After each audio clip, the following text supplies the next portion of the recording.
Une photo enfant, une silhouette cachée sous une couverture, une jeune femme de 23 ans sous le feu des projecteurs. Ce sont les visages de Natacha Kampusch, passés de l'oubli à l'hypermédiatisation. Une jeune fille a été retrouvée vivante 8 ans après son kidnapping. La jeune fille, psychologiquement très fragile, on s'en doute, est questionnée avec ménagement et son ravisseur s'est suicidé hier soir. En 2006, à sa libération, Natacha Kampusch a 18 ans. Il faudra attendre 3 semaines avant de la voir s'exprimer devant une caméra. Ses premiers mots vont à la plus grande chaîne de télé autrichienne, ORF1. C'était atroce. Et si à un moment il ne m'avait pas permis de monter dans la maison pour que j'aie un peu plus d'espace, je crois que je serais devenue folle.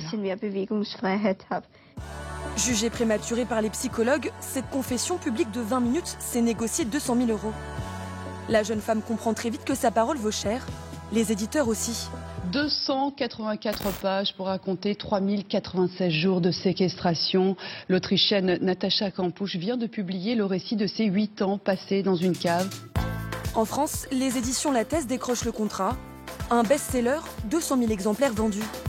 Et le début pour son héroïne d'une tournée promotionnelle très médiatique. Évidemment, tous les journalistes ont voulu la rencontrer, etc. Et tout. Et à chaque fois, on avait peur du côté un peu, du moins pas provocateur, mais qui pouvait être totalement maladroit, parce que c'est quand même quelqu'un d'extrêmement fragile et qui ne voulait pas qu'on lui repose des questions sur la sexualité, sur la violence. Elle voulait juste parler de ce qu'elle avait ressenti et peut-être des éléments de sa vie quotidienne. Mais après la lecture du livre, qui les avait vraiment beaucoup bouleversés, il y a eu une dignité dans la totalité des interviews qui ont été faites d'elle, qui a été formidable. Dominique Verdaillon est le chroniqueur judiciaire de France 2. Il est l'un des rares journalistes français à l'avoir rencontré à ce moment-là. Qu'est-ce que vous diriez de lui aujourd'hui ? Rien, il n'est plus en vie. Aujourd'hui encore, il se souvient y avoir mis les formes. J'avais effectivement listé mes questions parce que je voulais en oublier aucune. Je ne voulais pas qu'on me fasse le reproche d'avoir été influencé par sa douleur, par sa souffrance, par son ressenti. Donc je ne voulais faire aucune concession. Et elle a répondu à toutes les questions. C'est ce qui m'a surpris, c'est qu'elle répondait très longuement, très complètement, sans se défausser. Elle aussi garde en mémoire son interview de Natacha Kampusch. C'était à Vienne, Adeline Fleury travaillait pour le JDD et cette rencontre a bouleversé sa carrière.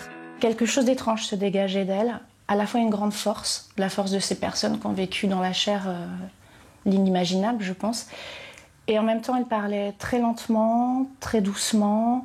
Par moments, elle était au bord des larmes, mais sans jamais pleurer. Pas larmoyante, mais beaucoup d'émotions. Et pour ces journalistes, l'interview de Natacha Kampusch restera un moment fort, au point de changer leur vie. Aujourd'hui, Adeline Fleury écrit des livres. Je pense que c'est juste après cette interview et la rédaction de l'article que j'ai eu envie de prolonger ce que je faisais au journal par des livres. Et vous voyez, aujourd'hui, j'en parle, ça fait bientôt 6 ans, et j'ai toujours cette émotion. Ce sont des rencontres dont on ne sort pas indemne. 2013, nouvel épisode. Après ces années de confidence, le livre, voici le film. The search for the 10-year-old schoolgirl has lasted a week. The police still have no idea of her whereabouts.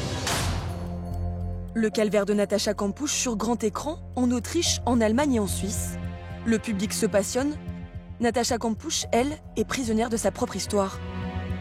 Quand on est médiatisé de cette façon-là, le risque c'est d'être enfermé dans ce statut de victime et que ça devienne une identité. Et le fait est que les médias vous rattrapent 10 ans plus tard, alors que vous avez peut-être essayé de faire autre chose de votre vie, mais parce qu'il y a des nouveaux éléments à l'affaire, ou ce genre de choses-là. Donc le risque c'est vraiment d'être enfermé dans ce statut-là et de ne pas pouvoir être autre chose. En octobre, elle sortira un nouveau livre, énième épisode attendu d'un feuilleton inépuisable.